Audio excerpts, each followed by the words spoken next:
সকাল সকাল মাছ কিনে এনে সেই মাছের মাথা দিয়ে আজ রান্না করলাম নওগাঁর বিখ্যাত আলুর ঘাটি। তো বন্ধুরা, আজ কেন আর কিসের জন্য নওগাঁর বিখ্যাত আলুর ঘাটি রান্না করলাম সেই সব কিছু আপনাদের সাথে শেয়ার করব।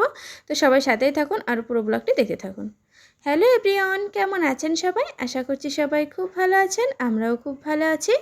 তো দেখতেই পাচ্ছেন সকাল সকাল মাছ নিয়ে চলে এসেছি। তো মেয়ের বাবা একটু বাজারে গিয়েছিল দরকারে, তো আর কি সেখানে গিয়েই মাছ পেয়ে গেল, তাই আর কি দুইটা মাছ নিয়ে এসেছে। এমনিতেই বাসায় তেমন কোনো মাছ ছিল না, তো আমি বলেছিলাম যদি মাছ টাছ কিছু পাও তাহলে নিয়ে আসবে। তো মাছে নাকি অনেক দাম, তো বেশি কিছু আর পাইনি, তো এই দুইটাই নিয়ে এসেছে। তো মাছ দুইটা আমি এখন কেটে নিব। আর আমার টাইটেল দেখেই তো বুঝে গেছেন, মাছের মাথা দিয়ে আজকে করব আলুর ঘাটি। অনেক দিন ধরে আলুর ঘাটি খেতে মন চাচ্ছিল, কেন জানি না। আমাদের অঞ্চলে অবশ্য এগুলো কেউ খায় না, কেউ চিনেও না, আর নামটা কেউ জানেই না। এটা আমি ফোনে দেখেছি, এটা কিন্তু নওগাঁ বা রাজশাহীর বিখ্যাত।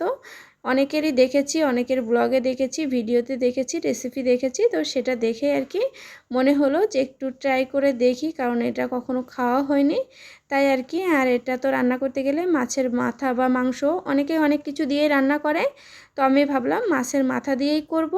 তো বাসায় যেহেতু কোনো মাছও ছিল না, মাছের মাথাও ছিল না, তাই আর কি অপেক্ষা করছিলাম কবে মাছ কিনবে। সেই মাছের মাথা দিয়ে আর কি আলুর ঘাটি করব। তো ওদিকে আমি আলু সিদ্ধ প্রেসার কুকারে বসিয়ে দিয়েছি, আর দিয়ে আমি মাছ দুটো কেটে নিচ্ছি। তো এই তো মাছ কাটা হয়ে গেছে, আর আলুর ঘাটি করার জন্য আমি মাছের মাথা দুইটা ছোট ছোট করে কেটে নিয়েছি। তো মাছগুলো ধুয়ে পরিষ্কার করে আগে ফ্রিজে উঠিয়ে দিব, তারপরে আর কি রান্না বান্না শুরু করব। তো আলুগুলো আমি একবারে ছুলে ছেলে তারপরে প্রেসার কুকারে বসিয়ে দিয়েছি। প্রথমে ভেবেছিলাম আস্তই দিব, কিন্তু আবার বাছতে গেলে ঝামেলা হবে, তাই বটি দিয়ে ছুলে তারপরে আর কি প্রেসার কুকারে দিয়ে দিয়েছি। তো এই তো মাছগুলো কিন্তু ধোয়া হয়ে গেছে, আর এটা কিন্তু মৃগেল মাছ, বেশ বড় সাইজেরই ছিল। তো বাসায় কোনো প্রকারই মাছ ছিল না, এমনিতেই বাজার করতে হবে, তো যাক এনেছে আর কি, ভালোই হয়েছে। আর এই তো কথা বলতে বলতে আমি কিন্তু এদিকে রান্নায় শুরু করে দিয়েছি। তো মশলাটা এখন কষিয়ে নিচ্ছি, আর ওদিকে আলুটাও আমি রেডি করে রেখেছি প্রেসার কুকার থেকে বের করে। তো আলুর ঘাটি রান্না তো আমি কখনো করি না, আমি জানিও না কিভাবে রান্না করতে হয়। তো যাই হোক, রান্নাটা করার আগে আমি একটু রেসিপি দেখে নিয়েছি, তারপরে আর কি রান্নাটা শুরু করেছি। তো দেখলাম যে মাছের মাথাগুলো কিন্তু ভেজে নেয় না।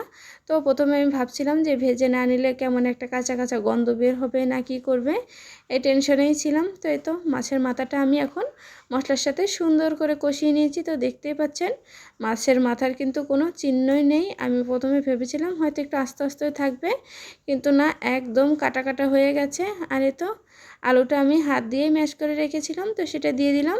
একটু আস্তে আস্তে রেখেছিলাম, একদম আর কি পাতলা করিনি। তো এখন মশলার সাথে আর মাছের মাথার সাথে এটাও সুন্দর মতো কষিয়ে কষিয়ে তারপরে হালকা একটু জল দিব। এটা কিন্তু একটু শুকনো শুকনোই হয় আর কি, বেশি পাতলা হয় না। যারা রান্না করেন বা খান তারা তো অবশ্যই জানেন, আর যারা না জানেন তারাও শিখে নিতে পারেন। আর এই তো শুধু কিন্তু আলুর ঘাটি করছি না, এদিকে ঘাটকল ভাজিও করছি।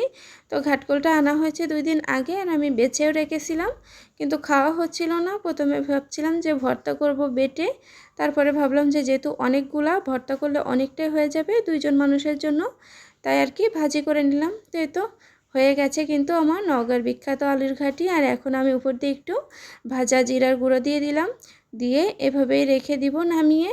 তো জানি না কেমন হবে খেতে, কারণ কখনো খাইনি, আজই ফার্স্ট টাইম ট্রাই করব। অনেকেরই দেখেছি খেতে, অনেকেই নাম শুনেছি, কিন্তু কখনো ওইভাবে খাওয়া হয়নি।